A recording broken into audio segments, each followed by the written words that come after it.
मधुसूदना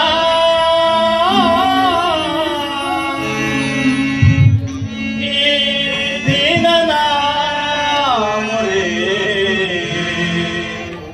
केलिसरे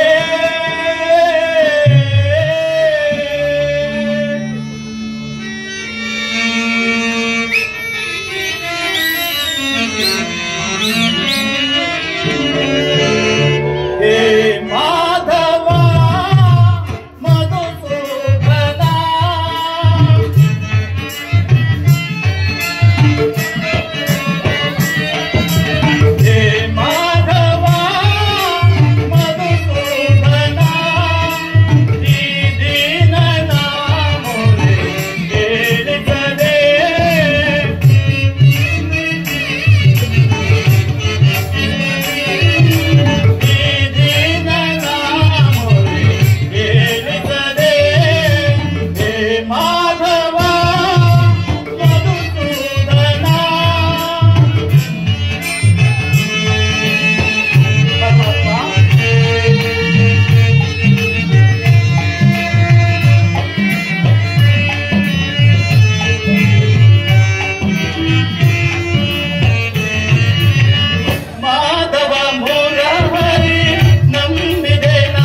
ಏನಾಯ್ತು ಸಾತ್ಯಕಿ?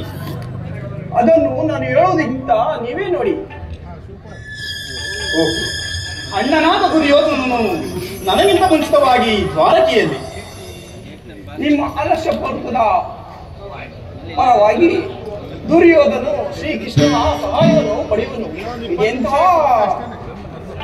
ಸಮೃದ್ಧ ಪಾತ! ಇದು ವಿಡಂಬನೆಯಲ್ಲ ಸಾತ್ಯಕಿ, ಪಾಂಡವರ ದುರ್ದೈವ. ಅಥವಾ ನಾವು ಮುಳುಗುವುದಾದರೂ ಹೇಗೆ? ಕೌರವರು ನಮ್ಮ ಆತ್ಮೀಯರಲ್ಲವೇ? ವಾಸುದೇವನ ಕೃಪಾದೃಷ್ಟಿಯು ಮೊದಲು ಅವರ ಮೇಲೆ ಬಿದ್ದಿದ್ದಾದರೂ ನಾನು ಮತ್ತು ನನ್ನ 4 ಸಹೋದರರು ಚಿರದಿನ ಸಲುವಾಗಿ ದ್ರೌಪದಿ ಸಮೇತ ಮತ್ತೊಂದು ಸಾರಿ ವನವಾಸಕ್ಕೆ ತೆರಳಬೇಕು. ಏನು ಪಾರ್ಥ, ವಿಜಯ ವಿಕ್ರಮಗಳಿಂದ ವಿಜೃಂಭಿಸಿ ಮೆರೆಯುತ್ತಿರುವ ನನ್ನನ್ನು ನೋಡಿ ನಿನಗೆ ಇಷ್ಟೊಂದು ಅಸಮಾಧಾನವೇ? ನೀನು ದ್ವಾರಕೆಗೆ ಹೊರಟೆ ಎಂಬ ವಿಚಾರ ತಿಳಿದ ಬಳಿಕವೇ ನಾನು ಹೊರಟಿದ್ದು. ಆದರೆ ನನ್ನ ಈ ಸುಧರ ಬಲದಿಂದ ನಾನೇ ಮೊದಲು ಇಲ್ಲಿಗೆ ಬಂದೆನು. ಗುರುಸನ್ನಿಧಿಗೂ ದೇವಮಂದಿರಕ್ಕೂ ಮೊದಲು ಹೋದರೇನು, ಕೊನೆಗೆ ಹೋದರೇನು? ಅವರವರ ಭಾವಾನುಸಾರವಾದ ಫಲವು ಅವರಿಗೆ ದೊರಕುವುದಲ್ಲವೇ? ಹಾಗೆಂದು ಸುಮ್ಮನೆ ಕೈಕಟ್ಟಿ ಕುಳಿತರೆ ಕಾರ್ಯವಾಗುವುದೇ ಧನಂಜಯ. ಇಂತಹ ಸಮಯದಲ್ಲಿ ಹಲವಾರು ಕಡೆ ತಿರುಗಾಡಿದರಲ್ಲವೇ ಹಲವು ಮಂದಿ ರಾಜರ ಸಹಾಯ ಸಹಕಾರವೂ ದೊರೆಯುವುದು. ನಾನು ದ್ವಾರಕೆಗೆ ಬಂದಿದ್ದು ಈ ಮಹಿಮಾ ಮೂರ್ತಿಯ ಸ್ಥಳದಲ್ಲಿ ಪಾದಸ್ಥಳದಲ್ಲಿ ಕುಳಿತುಕೊಳ್ಳುವುದಕ್ಕೆ. ಕುಳಿತು 4 ಹಿತನುಡಿಗಳನ್ನು ಕೇಳಿ ಹೋಗಬೇಕೆಂದು ಇಚ್ಛೆಯಿಂದ. ನೀನು ಯಾವ ಇಚ್ಛೆಯಿಂದಲಾದರೂ ಆದರೆ ಈ ಸಾರಿ ನಿನ್ನ ಕೃಷ್ಣನು ನನ್ನ ಕೈಗೆ ಸಿಕ್ಕಿ ಬಿದ್ದಿದ್ದಾನೆ. ಒಂದು ವೇಳೆ ಸಿಕ್ಕಿ ಬಿದ್ದರೂ ಸಂತೋಷದ ವಿಷಯವೇ.